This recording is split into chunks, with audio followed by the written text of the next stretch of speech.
ये ज़्यादा लकी है, ये कम लकी है, ऐसा कोई कॉन्सेप्ट नहीं है। वो लकी कौन डिसाइड करता है? कौन डिसाइड करता है? कौन सी एनर्जी मैंने भेजी थी? मैंने यहाँ से जो एनर्जी फेंकी है, सपोज मैं एक बॉल लूँ और उस दीवार पे मार दूँ, बाय लॉ ऑफ साइंस भी वो बॉल वापस आती है। Similarly by law of Karma वो एनर्जी वापस आती है और वही वाली वापस आती है। तो सारा मेरा कंट्रोल उस टाइम है जब मैं उसको फेंक रही हूँ। जब वापस आ रही है, वापस आने वाली एनर्जी पे मेरा कोई कंट्रोल नहीं है। मतलब सामने से जो कुछ कर रहा है उस पे मेरा कोई कंट्रोल नहीं है। लेकिन जब सामने से कोई कुछ करता है और हम रिस्पॉन्ड करते हैं, वो हमारा नया कर्मा होता है। तो अगर अब कोई मेरे से गलत व्यवहार कर भी रहा है, कोई मेरे जीवन में विघ्न डाल भी रहा है, कुछ भी कर रहा है, सबसे पहले मेरे मन को ये नहीं कहना चाहिए ये मेरे साथ ऐसा क्यों कर रहे हैं, क्यों कर रहे हैं, ये मेरे पास ये एनर्जी क्यों आ रही है। कोई भी एनर्जी इस डायरेक्शन में आ नहीं सकती जब तक इस एनर्जी डायरेक्शन में गई नहीं थी। तो ये एनर्जी मेरे पास क्यों आ रही है? क्योंकि मैंने कभी ना कभी भेजी थी, मुझे याद नहीं कब भेजी थी, मुझे याद नहीं कब भेजी थी। लेकिन एनर्जी जब तक ऐसे जाएगी नहीं तब तक ऐसे आएगी नहीं। ये लॉ ऑफ कर्मा है। जैसे लॉ ऑफ ग्रेविटी हमेशा वर्क करता है, लॉ ऑफ कर्मा भी हमेशा वर्क कर रहा है।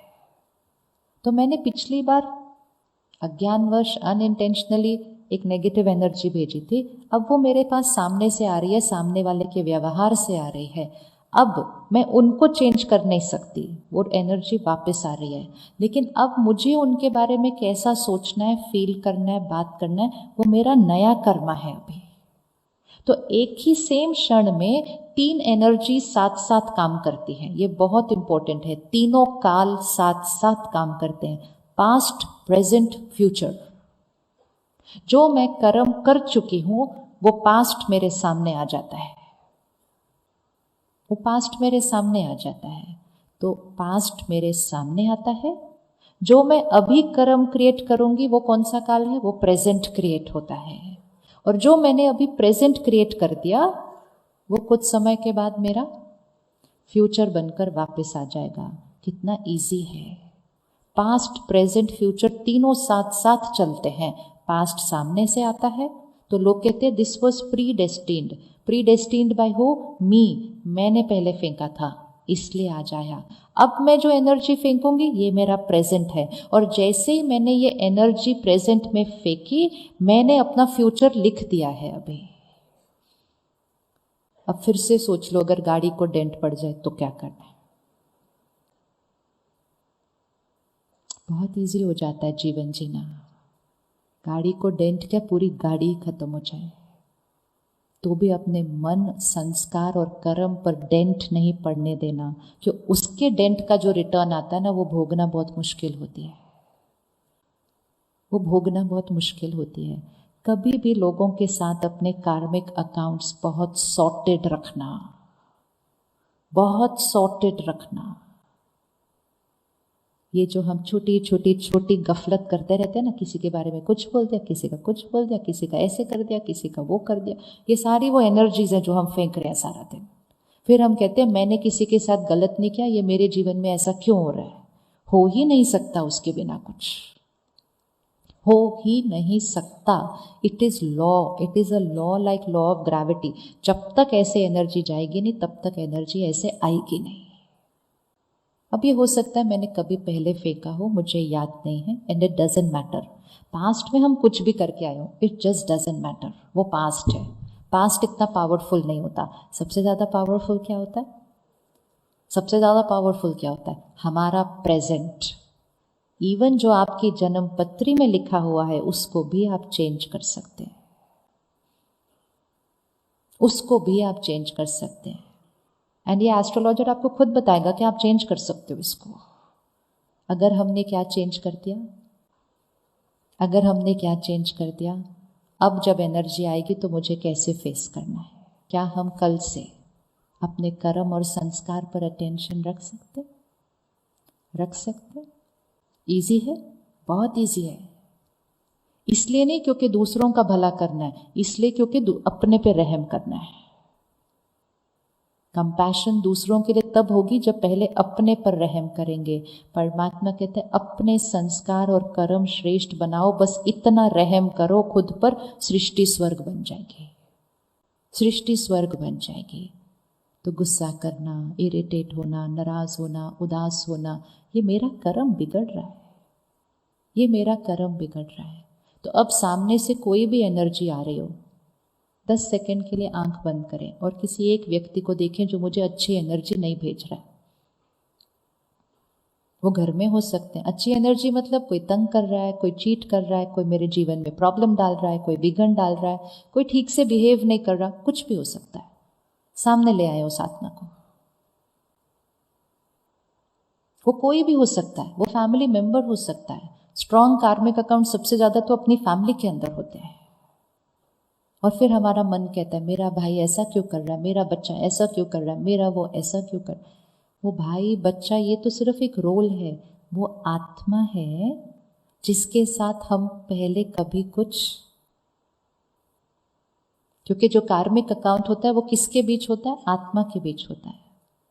मैं आत्मा आज इस शरीर में हूं, मैं आपके साथ कुछ गलत व्यवहार करती हूं, आज मेरा शरीर चेंज हो गया, मैं दूसरे शरीर में चले गई, थोड़े साल बाद आपका भी शरीर चेंज हो गया, आप भी दूसरे शरीर में चले गए, लेकिन हम फिर जरूर मिलेंगे।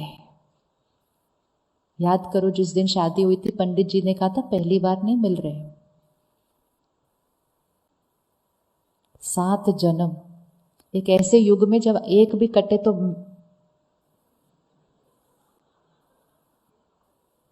उसका मीनिंग है ना, लेकिन उसका मीनिंग है हस्बैंड एंड वाइफ इतना स्ट्रॉन्ग कार्मिक अकाउंट होता है कि ये एक जीवन काल का कार्मिक अकाउंट नहीं होता है। लेकिन इसका मतलब ये नहीं है, गुड न्यूज, इसका मतलब ये नहीं कि हम husband wife husband wife husband wife ही बनते रहते हैं 7 जन्म। इसका जस्ट मीनिंग है कि हम 2 आत्माएं स्ट्रॉन्ग कार्मिक अकाउंट्स के अंदर आती जरूर हैं, बहुत बार आती हैं। इसीलिए अब इस जन्म में हम इतने स्ट्रॉन्ग कार्मिक अकाउंट में आए हैं। तो वो सिर्फ हस्बैंड और वाइफ के रिश्ते के बीच नहीं होता है, वो हर रिश्ते के बीच होता है, वो हर रिश्ते के बीच होता है। इसलिए जिसको भी आप देखो, आपको लगता है ये मेरे साथ क्यों, ये ऐसे क्यों, वो रिश्ता नहीं है, वो आत्मा है जिनके साथ हम पहले मिल चुके हैं और शायद पिछली बार मेरी तरफ से कोई गड़बड़ हुई है। मतलब पिछली बार अनइंटेंशनली मैंने कुछ दूसरा भेज दिया, अब वो वहां से आ रहा है तो मुझे दुख हो रहा है, मुझे दुख हो रहा है, लेकिन पावर अब मेरे पास है। अगर उनके उस व्यवहार को देख के, उस गलती को देखकर मैं और दुखी हो गई तो मेरा फिर प्रेजेंट कर्मा भी कौन सा चला जाएगा। पिछली बार नेगेटिव था, नेगेटिव आ रहा है, अगर इस बार फिर से नेगेटिव भेज दिया, फ्यूचर फिर से नेगेटिव हो जाए। सॉरी बोलना है उनको जो इस जीवन में हमारे साथ गलत कर रहे हैं, क्योंकि वो गलत इसीलिए कर रहे हैं क्योंकि हम कभी ना कभी उनको दुख देकर आए हैं। और वो जो हम दुख देकर आए हैं वो उस आत्मा के ऊपर एक चोट की तरह रिकॉर्ड है, और वही चोट की वजह से वो हमें देखकर हमारे साथ चिल्लाते हैं, गलत करते हैं।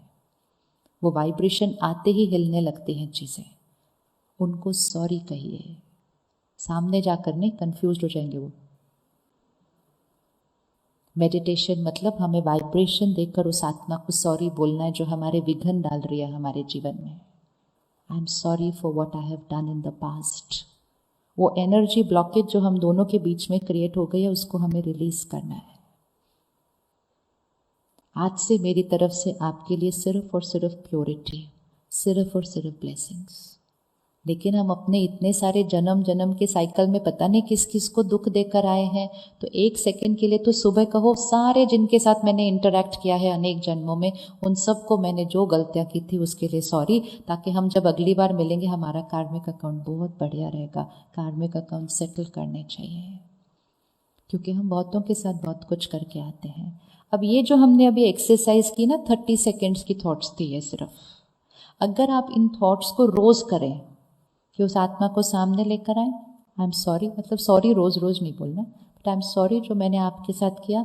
आज से वो पास्ट कार्मिक अकाउंट ओवर, आज से मेरी तरफ से आपके लिए सिर्फ प्योर एनर्जी। मतलब मेरी तरफ से क्या जा रहा है, आपको पता भी नहीं चलेगा कैसे सडनली कुछ दिनों में या कुछ महीनों में सामने वाले का व्यवहार चेंज होने लग जाएगा। क्योंकि हमने कार्मिक अकाउंट को क्या कर दिया, चेंज। अब अगर हम ये नहीं करते तो हम ऑपोजिट करते हैं, ये ऐसे क्यों है, ये मेरे साथ ऐसे क्यों कर रहे हैं, इनको मेरे से क्या प्रॉब्लम है, ये मेरे ही पीछे क्यों पड़े हुए हैं। तो सेटल तो हम करते नहीं, लेकिन पहले से भी ज़्यादा उसको क्या कर देते हैं, इंटैंगल करते हैं। तो कोई भी कार्मिक अकाउंट न्यूट्रल नहीं रह सकता, या तो वो और इंटैंगल होता जाएगा या तो वो बिल्कुल क्लीन होके सेटल हो जाएगा। इट ऑल डिपेंड्स हम यहाँ से कौन सी थॉट्स भेज रहे हैं। करें चेंज अपने कार्मिक अकाउंट्स को। तो ये जिसको आपने अपने सामने अभी रखा, चाहे वो एक है चाहे 3-4 लोग हैं, इसको थोड़े दिन के लिए रोज कीजिए। रोज करते करते आपके अंदर का जो दर्द है या गुस्सा है या जो नफरत है वो सब रिलीज हो जाएगी, वो सब रिलीज हो जाएगी। क्योंकि हम ब्यूटीफुल वाइब्रेशंस रेडिएट करके पहले अपने अंदर की नेगेटिविटी को क्लीन कर देते हैं और फिर हमारे से उनको कोई नेगेटिव एनर्जी जा ही नहीं रही होती है। तो ये करने से सबसे पहले फायदा किसका हो जाएगा, सबसे पहले फायदा किसका हो जाएगा। ये छोटी छोटी बातों के लिए नहीं है, सिर्फ कोई बहुत बड़ा कुछ गलत भी कर रहा हो ना, वो भी हमारा ही कुछ पास्ट कार्मिक अकाउंट है। इवन वो जो गाड़ी को डेंट पड़ा वो भी एक पास्ट कार्मिक अकाउंट है। Nothing happens without a past कार्मिक account, nothing. Law of karma is working throughout. Every second law of karma is working. Energy going, energy coming, energy going, energy coming. Nothing happens without that. वो law of energy सारा दिन work कर रहा है, सारा दिन work कर रहा है। फिर हम रुकते हैं और सडनली कहते हैं मेरे भाग्य में ऐसा क्यों। चेंज करो उसको। अपना भाग्य हम खुद लिखते हैं। We are the creators of our destiny. We are the creators of our destiny. हम अपना भाग्य खुद लिखते हैं और जैसे हम अपने ये कर्म और संस्कारों को चेक करते जाएंगे, पता ही नहीं चलेगा, संस्कार बदल जाएंगे, आत्मा शक्तिशाली बन जाएगी, शरीर की हेल्थ ठीक होने लगेगी, काम बदलता जाएगा, क्योंकि हमने अपनी वाइब्रेशन को ही चेंज कर दिया पूरी तरह से। मेरी तरफ से कोई नेगेटिव एनर्जी जा ही नहीं रही अभी किसी की तरफ। अगर सारा दिन में गलती से भी किसी के साथ कुछ गलत व्यवहार कर लिया, किसी के बारे में 2 वर्ड्स नेगेटिव बोल दिए, रात को सोने से पहले उनको सामने लेकर आओ, सॉरी बोलो। रात को सोने से पहले ही सॉरी बोल दो उनको, कार्मिक अकाउंट को वहीं सेटल करो। ये एक बिजनेस है, ये बिजनेस है। इस बिजनेस में लॉस नहीं होने देना, भले दूसरे वाले में हो जाए, इसमें नहीं होने देना। ये कार्मिक अकाउंट को चेक करते हुए अगर हम जीवन में चलेंगे तो ये जीवन भी बहुत ब्यूटीफुल बीतेगी, क्योंकि नेगेटिव मेरे से जा नहीं रहा तो आएगा नहीं। अगर सामने से आ रहा है तो मेरे पास उसको फेस करने की क्या होगी, शक्ति होगी, क्योंकि मैंने पॉजिटिव कर्म क्रिएट किया है। और जब इस शरीर को छोड़ेंगे तो ऐसे कर्म लेकर जाएंगे कि कुछ महीनों के बाद बच्चा पैदा होगा और वो ऐसा बच्चा पैदा होगा कि जहाँ पैदा होता है उस परिवार का भी भाग्य बदल देता है। होते हैं ना ऐसे बच्चे आते हैं, परिवार का भी भाग्य बदल देते हैं। वो इतना श्रेष्ठ कर्म लेकर आते हैं कि उनके आने से उनके परिवार का भाग्य बदल जाता है।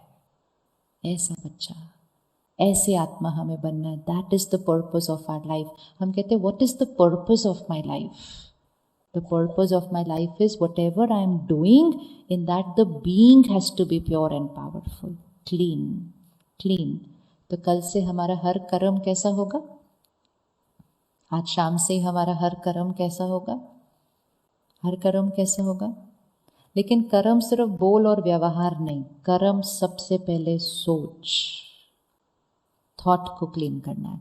अब थॉट्स को, सारी थॉट्स को सारा दिन कैसे चेक करेंगे, लेकिन हमें थॉट्स को क्लीन करना है। इसीलिए स्पिरिचुअलिटी और मेडिटेशन बहुत इंपॉर्टेंट रोल प्ले करती है। ये हमारी ये सारी इमोशनल हेल्थ जो इश्यूज है इनको सबको ख़त्म करती है। छोटी छोटी चीज़ें, कर्म और संस्कार पर प्रभाव किसका, सोच का। सोच पर प्रभाव किसका, सबसे ज़्यादा कंटेंट कंजम्पशन।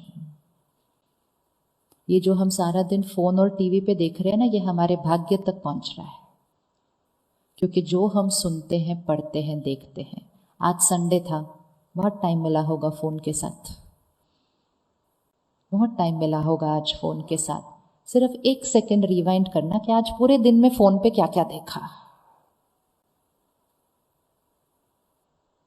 जो भी देखा ना, वो जिस क्वालिटी का कंटेंट होगा वो अंदर गया है, वो अब हमारी क्वालिटी ऑफ सोच बनेगा और फिर वो हमारी क्वालिटी ऑफ कर्म में आ जाएगा। तो एंटरटेनमेंट हमारी डेस्टिनी को चेंज कर रहा है। इसीलिए बचपन से सीखा था, संग के रंग से बचो। सत्संग क्या करता है? सत्संग क्या करता है? तारे। और कुसंग क्या करता है?